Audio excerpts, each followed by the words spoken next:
We're going to start tonight with something a little bit different. Candidates, we've all heard your campaign speeches. Now we want you to make your case to a few specific groups that are critical to New York's recovery. We're calling this the 30-second elevator pitch. This is about selling your idea quickly and powerfully. Think Shark Tank.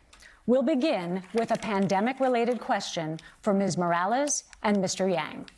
Mr. Yang, many wealthy New Yorkers left the city during the pandemic, and many are still deciding if they should return to New York City permanently.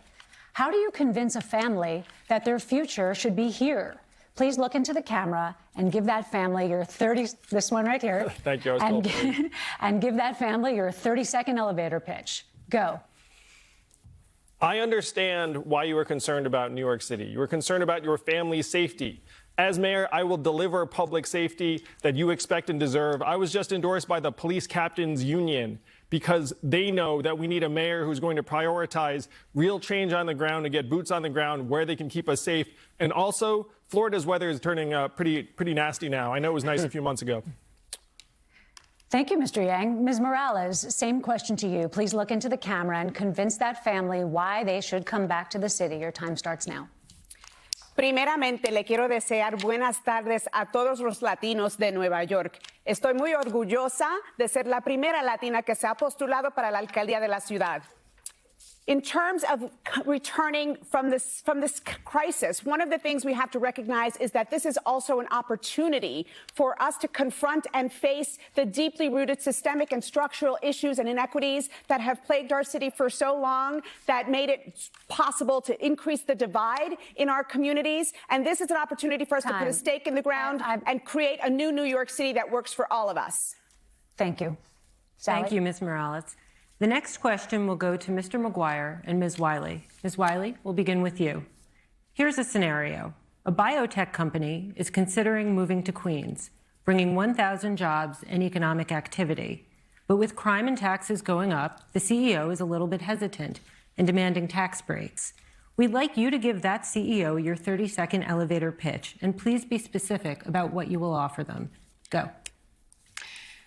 Well, thank you for considering New York. And this is a city that's a great city because we have one of the best workforces in the world, which is why we are one of the largest tech sectors, even adding jobs during COVID.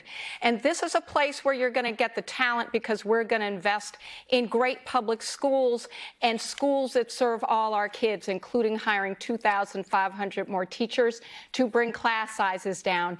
I know that you don't need our subsidies or resources to thrive. What we do need is a city that is growing for every last New Yorker. Thank you, Ms. Wiley. Mr. McGuire, similar scenario for you, except that biotech company with 1,000 jobs wants to leave the city because of crime and taxes. What would you offer to keep them? You have 30 seconds to make your pitch. Hello, I'm Ray McGuire. I understand what it's like to have the anxiety about crime in this city. I have a long-standing track record in the world of business, helping businesses to grow, making certain I got the best talent. We need you. We need you to realize, to make sure that New York's best days are ahead of it. If I look at all the other people who've talked about what they have done, they have failed. I have a track record of delivering, and I will deliver for you. New York is your home, and New Yorkers, I'm going to help make sure that I'm your partner in leading this city forward. Thank you, Mr. McGuire. Thank you. Thank you. Buenas noches a todos. Our next elevator pitch is for Mr. Donovan and Mr. Adams. Mr. Adams, next week, a city board will decide if nearly 1 million apartments will get a rent freeze. You have advocated against a rent freeze, siding with landlords. What's your 30-second pitch to the tenant who cannot afford an increase? Tell that tenant, how will you help them? Time starts now. We need a rent freeze for the over 1 million tenants in the city, and I did not cite with the landlords. In fact, what I stated was that we need to look at the small property owners. Those small property owners, 1 to 4 family homes. If you do a rent freeze without ensuring that we don't have a mortgage freeze or compensate them, you're going to have those small property owners lose their home. That is going to be the greatest loss of wealth for Black and brown people in this city. We can't allow that to happen. Let's have a rent freeze for the larger units, but we should not have it for those smaller units. Thank you. Mr. Donovan, a reverse scenario for you. What do you say to the small landlord who says, with a rent freeze, I cannot afford to maintain the property and pay my bills? How will you help them? You have 30 seconds. We're on the verge of the worst eviction crisis our city's ever seen. And we need a mayor at this moment who understands how to make housing more affordable in this city and will fight for both our tenants and our small property owners. Just like I did after the Great Recession, I helped millions of families stay in their homes. But I also know something else, how to make sure that we bring down homelessness in our city. We're seeing a pandemic, a doubling of the number of individuals on our streets and in shelter these last 8 years. I brought down homelessness by 30% when I was housing commissioner and housing secretary. I can do that again as mayor. Thank you, Mr. Donovan. For Mr. Stringer and Ms. Garcia, we'll apply the elevator pitch to the challenges of police recruiting. Mr. Stringer, police departments across this country are struggling to recruit officers amid a national reckoning on race and law enforcement.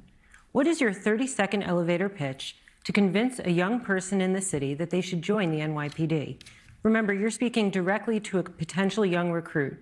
You have 30 seconds. What I would say to all our potential recruits is the following. When you come to a new, revised, and reformed police department, you're going to want to serve this great city.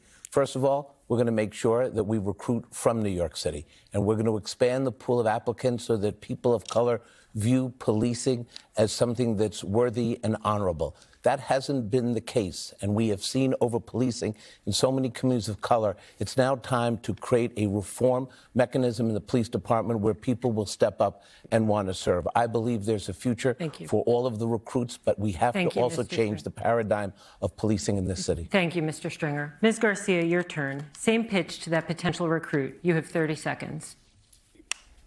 You have an opportunity to come work for the greatest city in the world, to be part of fundamental change and show that we can have a police department that is keeping all of us safe and respecting everyone, regardless of the color of their skin.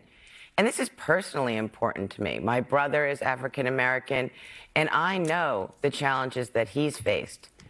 When you are a new recruit, you will be able to walk down the street and engage with community and be part of something great. Thank you.